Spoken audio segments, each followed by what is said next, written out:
แบบนี้โอ้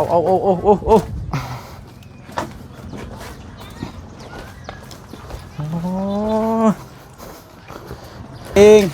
ใส่บดกับบได้กินเนาะโดยแห้งลายผ้า1,200 บาทลุดพุดลดพื้นโทษเข่าเจ้ามาแล้วบ่มาแล้วมาเรียบร้อยแล้วเนาะโดย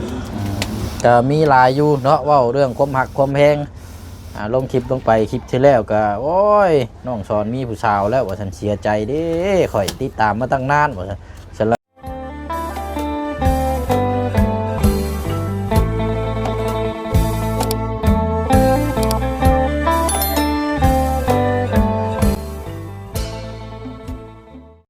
โอ้ยเมื่อยเด้หิวข้าวแท้เด้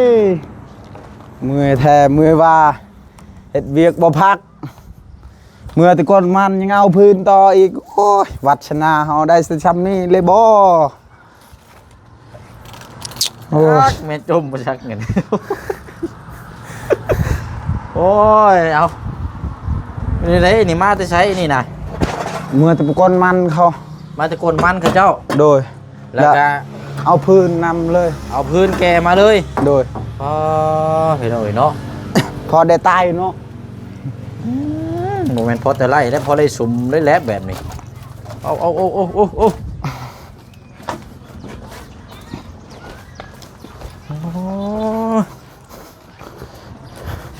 ใช้ลมอยู่บ่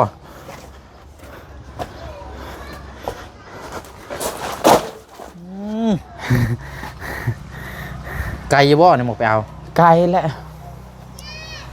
บ่ได้ไปทาซับสินี่แหละแต่ทาอยู่เทิงพอดีเขาห้องทุกคนมันก็ไปเลยนี่ไปเอาแห้งเขาเจ้าอีกไปชมยุติก้อนมื้อนี้เนาะทาสีเฮาโดยบ่เป็นหยังคันว่างแล้วก็จังอันนี้เนาะจังทาเดี๋ยวสีนี่เจ้าเก็บไว้ก่อนเด้อโดยเก็บไว้ดีๆก่อนเนาะโดยต้องมีหยังกูก็ได้แท้นี่บ่ตัดเองเลยบ่นี่กะตัดเองเอายังตัดอันนี้น่ะตัดใช้ผ้าเอาผ้าตัดเอาใช่บ่นี่ผ้าเด้ใช่น่ะนี่ใช่เบิ่งผ้าอีเงาะนี่บ่ตัดนะโดยมันชื่อแล้วเนาะโดยตัดได้บ่นี่ได้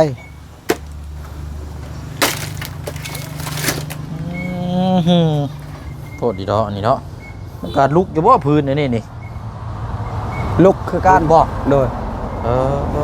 เอาดีแล้วพี่น้อยเนาะทางผู้เชี่ยวกามาจอดปั๊บแล้วก็ทางน้องเพิ่นกามาพอดีเลยถือว่าช่วงค่อยค่ำลงแรงเนาะมืดในจังน้อยเบิ่งในทางน้องเพิ่นนี่พอรอบเช้านี่กาน้องเพิ่นเก็บโต๊ะทาสี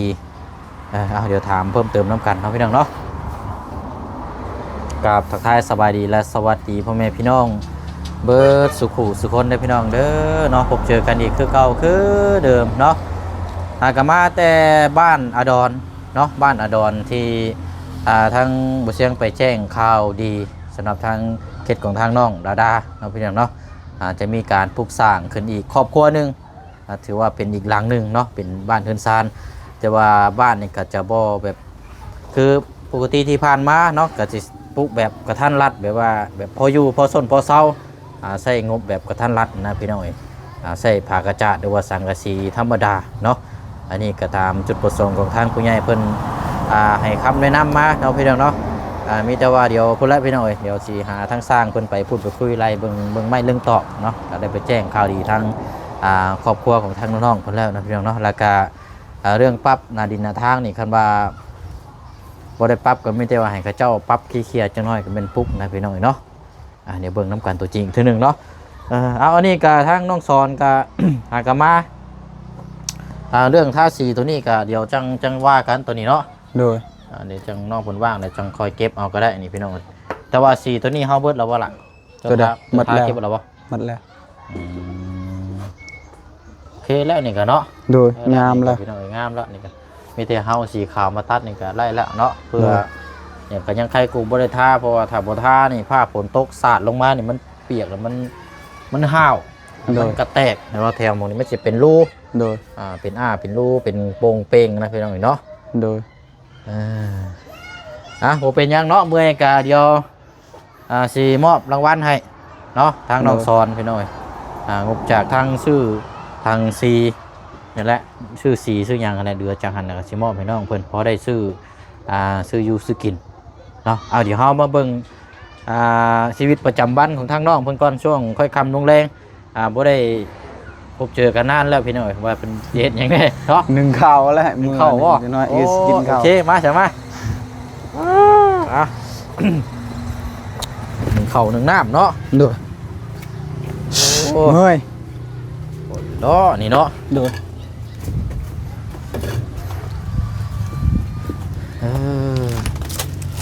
ก็คือว่าพื้นนี่เบิดล้วนอยู่ในหันพอดีเลย โดยเอา น้อง ฟื ส น อน น้องไฟพอได้ตาย อันว่าอันเจ้าจุก่อนก็ได้เดี๋ยวไอ้สิถามเหมาะหรือบ่ไพ่ หมดแล้ว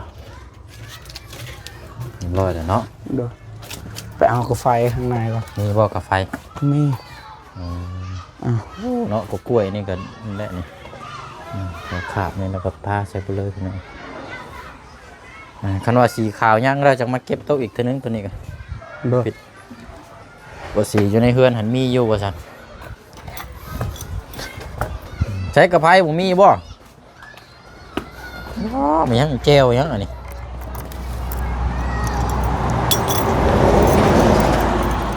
แก้วพริกเด้อนี่เนาะทำแก้วกินกับข้าว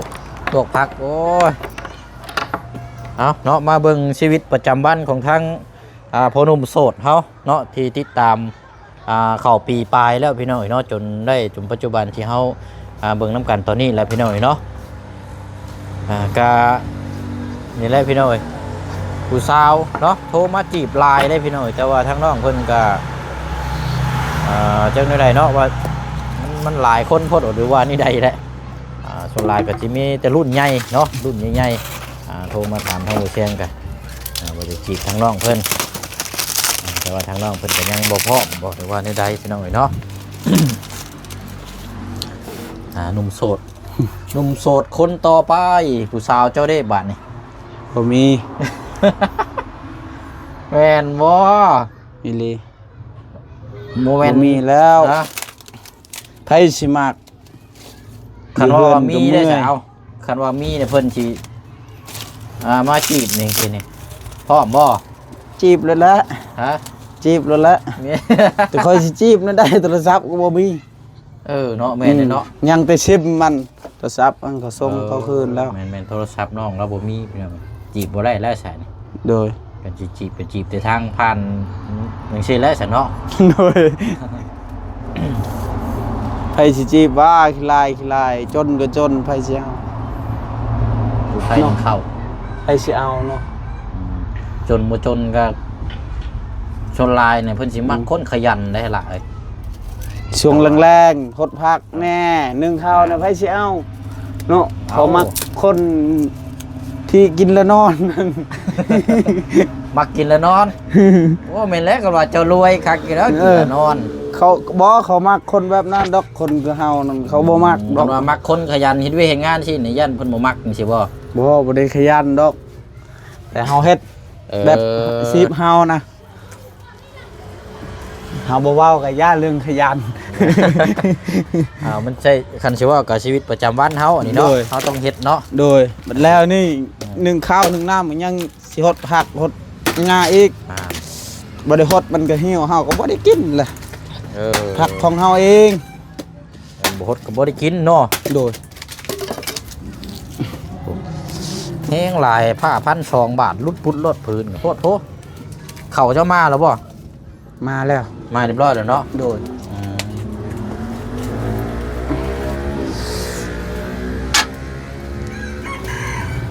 เนาะจีบได้เลยพี่น้องเด้อ จิ้มโลด แต่ว่าขออย่างเดียวได้เราบ่มีโทรศัพท์ใช้ได้ตอนนี้นะคันสิจีบมาฝากโทรศัพท์มาให้เราใช้ก็จะเครื่องจักใดแต่จะคุยกันเองเลย โอ้โหบ่ได้คิดดอกสิได้โทรศัพท์คือหมู่ ฮะ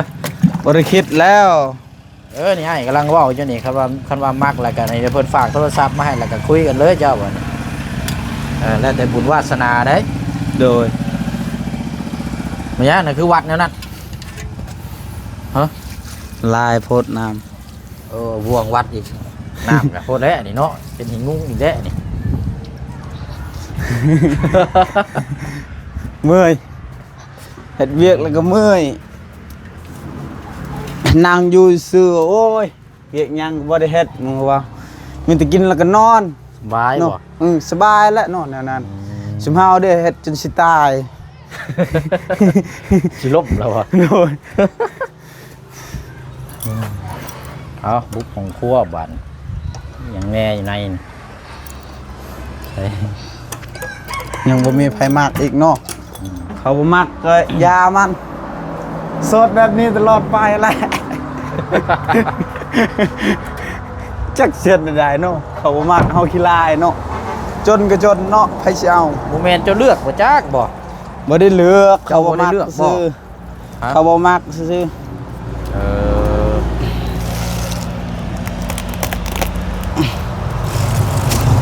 ไผสิกล้าเลือกว้าวเนาะลูกเข้าตัวมันเลือกอีก ตัวเฮ็ดลูกเข้าแบบธรรมดาเลยติ เอองามนี่รอก็ยังว่าใครเลือกกันเนาะ โดยเฮานี่เด้ขี้ลาย คือแบรนด์นี่ไผสิเอา เนาะสิเลือกนะได้นาคือแบรนด์นี่ โอ้ยเมื่อยเลย นาคือแบรนด์ให้เขาเลือก เนาะ จักสิเลือกไม่ได้ มีแต่เขาอันแหละสิเลือกคอย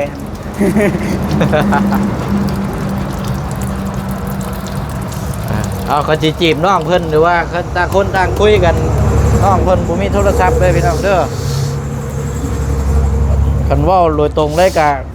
ฝากโทรศัพท์มาให้น้องเพิ่นละคุยกันเองเลยน้องเพิ่นบ่มีโทรศัพท์คุย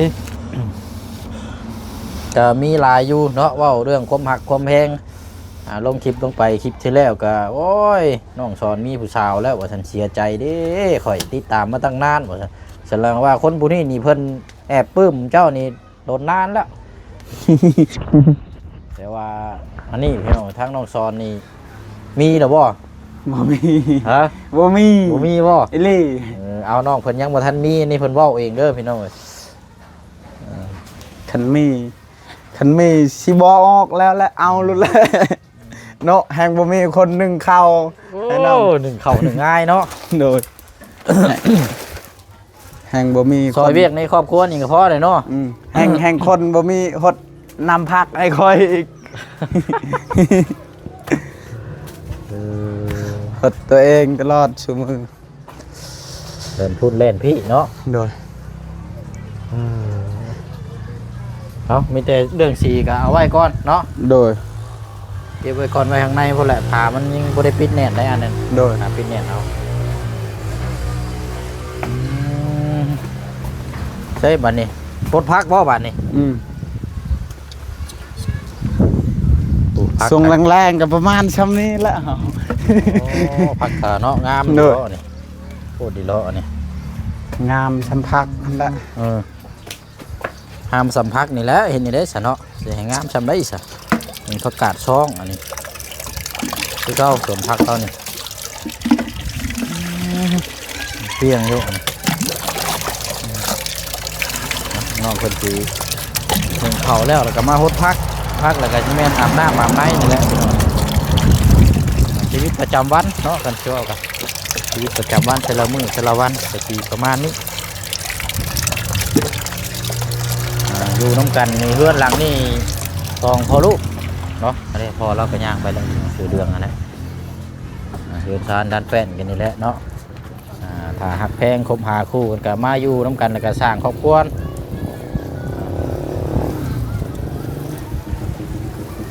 สาวใหญ่นี่มักอยู่บ่ล่ะสาวรุ่นใหญ่นี่ เอามันละ ฮะ เอามันละหลุนใหญ่หลุนน้ ว้า อ วย กัน แท้บ่สาวรุ่นใหญ่ได้50เอา50อัพนี่เอาบ่ 59หมดบ่เหลือ เอาผู้ใหญ่แล้วมันจังส โอ้ย บา ไผ ยเนาะ สิมักอิหยังก็บ่มี จนก็จนว่าไผสิเอาเพิ่นชานแป้นก็ยังบ่คือหมู่เลย เด้นี่เด้นี่ มาแล้วก็เอามาซอยกันแล้วบัดนี้วะเอาถือว่าครอบครัวน้องอันทั้งน้องเพิ่นนี่ พบอยู่พี่น้องเนาะเรื่องถือว่าโอเคแล้วเนาะตั้งแต่พบเจอทางทีมงานก็มีผู้หลักผู้ใหญ่มองเห็นไปซอยกันหลายทางเรื่องเรือนซาลานแป้นเรื่องของครัวของน้ำของในไทยน้ำประปาโอ้ถือว่าหลายอย่างเนาะพี่น้องเนาะร่วมทั้งรถจักรเนาะยานพาหนะโอเคแล้วพี่น้องได้เมียมาอยู่นี่ก็มีได้สร้างชากันประคองกันแค่นั้นก็พอบ่นี่หาอยู่หากินอยากได้อย่างเก็บเอาซื้อเอา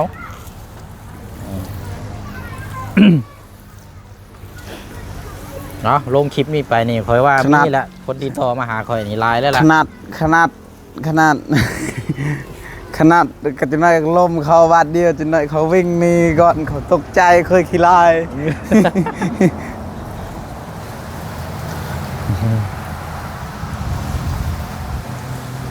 เฮ้ยพักนี่โรคกินน้ำอยู่บ่เนี่ยมันคือนั่นแท้นี่กินน้ำแล้วมันมันเป็นอะไรมันบ่มันทีโพดอันนี้นะมันตายเจ้าโรคเอาน้ำกินน้ำมานี่นะโดยบางทีแล้วมันเหี่ยวมันยุบลงตัวนี้นะเอาก็แล้วก็ทั้งป้ายรถจักรเนาะพี่น้องเนาะป้ายรถจักรหรือว่าทะเบียนเนาะเอกสารท่านได้ไปเอามาให้น้องคนอยู่ได้หนึ่งพี่น้องเมื่อรอบหน้าก็ในชีวิตไทม์เนาะงานขายคนอยู่ที่นู่นไปถามทั้งน้องเพิ่นเติมก่อนอันน้องซอนอันหน้ารถนั่นมันมีหนังสือเล่มเรืองมีบ่ไม่มีละที่ว่าให้มาตอนนั้นมีแต่ใบซื้อขายได้เนาะโอเคแสดงว่าเล่มเรืองนี่ยังบ่ทันได้มาเนาะโดยคอยก็บ่ฮู้แต่ว่ายังขาด2อย่างยังเล่มเรืองครับอันน่ะป้ายทะเบียนโดยเดี๋ยวอ้ายเมื่อรอบนี้ก่อนเลยสิไปถามเพิ่นให้เบิ่งเพราะมันก็ได้จักเดือนแล้วตั้งรถมีแต่เจียชื่อคายนั่นคอยเห็นตอนนั้นคันว่านั่นได้เอามาให้อ้ายก็เด้อบัดอ้ายเมื่อแหละอย่าลืมเด้อทักอ้ายนะโดยเดี๋ยวสิเอาตัวนั้นทักน่ะได้คอยบ่มีโทรศัพท์แต่เนาะอันนี้ก็โทรศัพท์คอยส่งคืนให้เขาแล้ว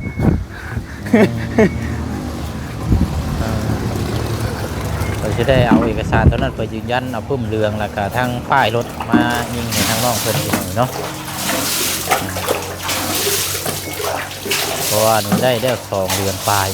2 เดือน3 เดือนแล้วบ่จักเนาะตั้งแต่เฮาตกซื้อรถจักให้ทั้งน้องเพิ่นมันจะได้แล้วไล่แล้วบ่3 เดือนรถเจ้ารถคอยนะประมาณสำนานละ2 เดือนปลาย2 เดือนปลายเนาะโดยแต่เดือนยังซื้อตอนนั้นจังว่าเด้อนี่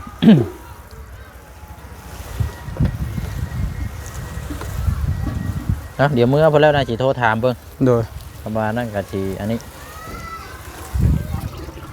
ว่าเฮาก็เอายืนยันปึ้มสมมุติครัวทั้งน้องเพิ่นไปยืนยันเบิดแล้วพี่น้องแต่รอนี่อย่างเดียวผักบุ้งนี่ก็เล็ดน้ำนี่ให้มันแตกน้ำโดยเล็ดน่ะใส่ต้มมีต้มผักอย่างนั้นมันแตกแล้วมันจังอันนี้แบบมันขึ้นมาแล้วมันลายนี่มักแตงนี่มันออกลูกมันแล้วออกน้อยบ่เป็นลูกขนาดมักแตงมันอยู่จากความสุขแม่นบ่โอ้ยเนาะโอ้ยจะเอาไปกินยังอันนี้กับพี่น้องผักหอมทั้งน้องเพิ่นนี่น้องเบิดก็ให้เด่นให้เอาอยู่ครับจะเอาไปกินได้ไร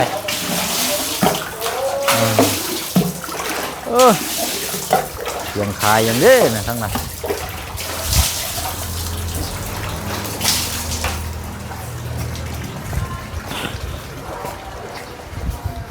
ขายยังน้องสอนฮะเพิ่นประกาศขายยังน่ะชื่อเครื่องบอรถตัวนี้แหละเปลี่ยนโทรศัพท์ก็ได้โทรศัพท์ตายเขาเปลี่ยนให้เขาเปลี่ยนถ้วยบ่วงรถตัวนี้เลยมีข้าวควายบ่แม่นตู้เสื้อผ้าบ่แม่นหรือว่าขายตู้เสื้อผ้า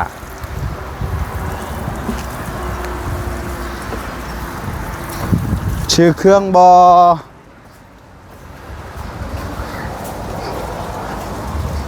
นะพอดีบัวนี่ก็แล้วเนาะโอ้ยงามแห้งไปเนาะกับบัวผักหอมแล้วนี่เลอะตัวนี้ออกเราก็ปลูกไม้กินเบิดปี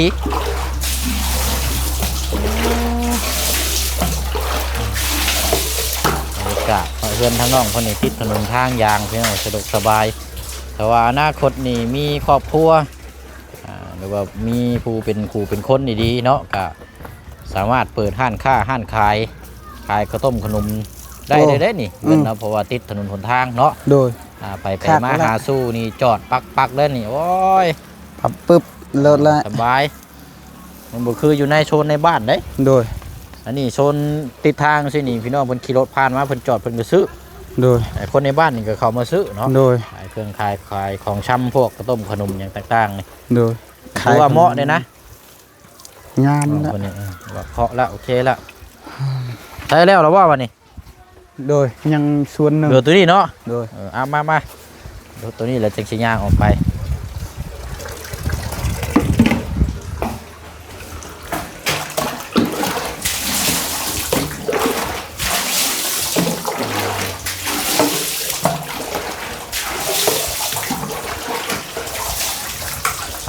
ติดตามเบิ่งชีวิตของทางน้องเพิ่นนี่แหละพี่น้องเนาะประมาณนี้แหละเนาะก็เรื่องครอบครัวนี่ก็ทั้งว่าแล้วแต่น้องเพิ่นอันนี้พี่น้องเนาะมาคุยกันเองเพราะว่าช่วงนี้ก็โซเชียลมันพลังแห้งแต่ว่าโซเชียลทั้งน้องเพิ่นนี่บ่มีโทรศัพท์นี่บ่มีอันที่คุยเนี่ยก็ต้องฝากโทรศัพท์มาแล้วมาก่อนถึงสิคุยได้เพราะโทรศัพท์นี่บ่มีแล้วรถกินน้ำอยู่บ่อันนี้พักนี่คือลายแท้กินและขู่มือละพูดดีโลแต่พอดีเฮากินเขาว่าและเขาก็มีคือกันชวนต่างคนก็ต่างปลูกเนาะอยู่ใส่กันดูปลูกแบบสบายเด้แบบไปคอมูมันบ่ม่วนเด้โอ้พักขนาดพักเนาะตัวเองยังก็บ่ไปอยากปลูกนี่ก็พักกินเองอยู่เฮือนสบายแล้วหรอบ่โดยปิดไว้บัดนี้อยากกินมื้อใดก็บิดมื้อนั้นสบายของเฮานะเขาอยากกินยามใดก็ได้ไปเครื่องเขายังไปคอเขาได้ไปคอเทื่อเพิ่นบ่ให้เฮาก็บ่ได้กินโดยอันนี้เฮ็ดเองกินเองถึงขี้คร้านเฮาก็บ่ได้กินหักแล้วนี่ถูกต้องแล้วซุมื้อนี่บ่มีพายดอกที่ดุหมดหั่นเฮาต้องทำมาหากินจังได๋เนาะถ้าเฮาบ่ได้เฮ็ดเฮาก็บ่ได้กินโอ้ยคือซุมายคือกันลบไปลบมาค่อยเห็นทำมาหากินตลอดคู่มือแนวมันแหละเนี่ยคันบ่ได้เฮ็ดก็บ่ได้แม่นบ่สังเกตเบิ่งซุมาเฮ็ดเวียกอันใดลบไปลบมาตัวสิล่มมันแต่ละมื้อคันบ่เฮ็ดก็บ่ได้โดยว่าแล้วมันทุกคนก็ต้องเฮ็ดต้องสร้างถ้าบ่เฮ็ดก็บ่ได้คือเฮาคือกันเมื่อแต่ก้นมันเพื่อเห็นพื้นมันเอาพื้นเมื่อนึ่งข้าวนึ่งน้ำก็กินเองหดผักหดหญ้าก็มื้ออื่นตื่นเช้ามาก็บิดกินส่งแรงหดอีกมาเฮาจึงได้กินได้ดนแล้วเฮาบ่ได้หดมาเฮาก็บ่ได้กินมันเบิดชุดนี้แหละก้นของเรากระปูไม้อีกเด้อบ่ให้ป้าบ่ให้ขาดช่วงเด้อโดยจะได้กินยาวตลอดเลยโดยไปบัดนี้ไปเตียงพุ่นก่อนเนาะแล้วเรียบร้อยได้ใช้หุดเข่าเฮาได้แล้วบ่โอ้มือตึมอยู่ใช่เนี่ยไฟคือมอดแท้ติดคือกันแต่มันค่อยเด้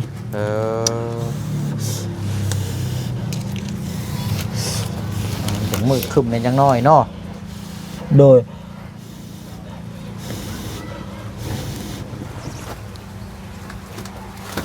นี่โมคอยยอกคอย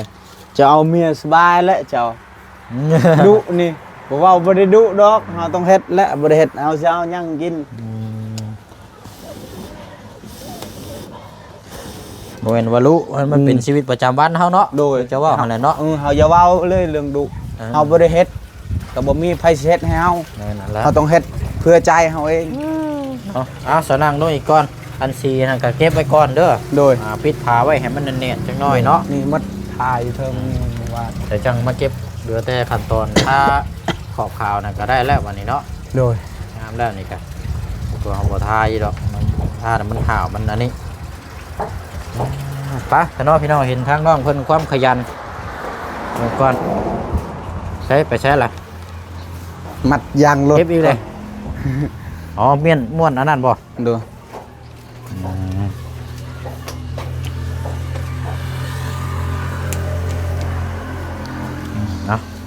ดีแล้วเนาะเอามานั่งลงนี่ก้อนบ่นี่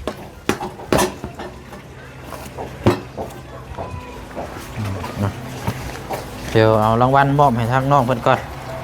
โอ้ยเนาะ สิได้แต่เก่ากันไปนี่แหละพอได้เติมบัตรเติมเงินเนาะบ่ได้เล่นเบิ่ง YouTube เดี๋ยวนี้บ่มีบัดนี่ ทีนี้บ่มีก็ใส่น้ำมันรถไป เติมน้ำมันรถเอาเนาะ ไปส่วนแก้พื้นแก้ภัย เอาโอเคชานุสรเด้อมีแต่ว่าเงินจำนวน400,000กีบ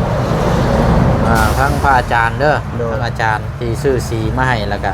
เจ้าก็ทาลงมือเองก็ได้เงินจากเรือซื้อสีเนาะ โดย อันนี้มอบให้เจ้าได้แต่เจ้าสีเจ้าแจงเฮ็ดเองเด้อล่ะเด้อ โดย อ่ะมาก่อนโอเคเนี่ยขายตู้บ่ โดย คือเก่าหั่นแหละเนาะ โดยขอบใจหลายๆเด้อทางอาจารย์เพิ่นขอให้อยู่ดีไม่แห้งขอให้ไปใส่มาใส่ขอให้สุขภาพแข็งแรงตลอดไปเด้อขอให้อายุมันยันยืนเด้อขอให้เฮ็ดการงานขอให้ราบให้ลื่นเด้อทางอาจารย์เพิ่นเด้อขอให้สุขภาพแข็งแรงตลอดไปเด้อและก็ FC ทุกคนนำก็ขอให้อยู่ดีมีแห้งหมดทุกคนเด้อกับบ่าวเสียงนำเด้อขอให้อยู่ดีมีแห้งขอให้สุขกายสบายใจหมดทุกคนเด้อสาธุ โอเคมาซะเนาะเบิ่งเวียกงานทั้งเจ้าเลยบัดนี้เด้อ โดย เอาไม่มาเนี่ยจังว่าจังคุยน้ำกันเนาะวันเวลานี่แป๊บเดียวมันค่ำไว้พี่น้อยเนาะเนาะเอาวันนี้เนาะย่างมาท่านี้ก็สิได้ล่ำลาไปอีกคือเก่าคือเดิมเด้อวันนี้พี่น้อยเนาะโอ้มียังเลยนะเนาะทั้งแม่น้องโจมเนาะตักน้ำใส่พี่น้อยเนาะน้ำอยู่น้ำกินน้ำรวมกันใช่ป่ะกันขอไล่ไปเนาะจังไรกาเดี๋ยวติดตามเบิ่งขั้นตอนสุดท้ายพวกเราพี่น้องเนาะทางน้องเพิ่นว่างพวกเราจังว่าน้ำกันอีกเนาะสำหรับทางทาสีบ้านเรือนซานลานแป้นเราเนาะให้น้องเพิ่นเฮ็ดเองแล้วพี่น้องเนาะโอเคแล้วนี่ก็งามแล้วพี่น้องเนาะน่ะเดี๋ยวจะตัดสีขอบนี่มันปักแล้วบัดนี้มันยังกำกืนอยู่เพราะยังบ่ทันได้สีตัดเนาะไปแล้วพี่น้องเนาะก็ขอบคุณขอบใจขอบคุญขอบคุณทางพระอาจารย์เด้อเนาะอยู่ทางฝั่งไทยเฮาเนาะพี่น้องที่ได้สุดซอยเขตของทางน้องซอนเนาะก็หลายสิ่งหลายอย่างที่ผ่านมาเนาะพี่น้องเนาะแล้วก็หลายเขตที่ผ่านมานํเนาะอะไรพี่น้องเนาะขอบใจขอบคุณขอบคุณสาธุโมทนาบุญนำเด้อเนาะเป็นลมโพลมไซให้แก่ลูกแก่หลานแบบนี้ตลอดปีและตลอดไปเนาะเนาะลาพี่ลาน้องไปก่อนพบพ่อกันในคลิปหน้าบ๊ายบายเด้อพี่น้องเด้อเนาะสบายดี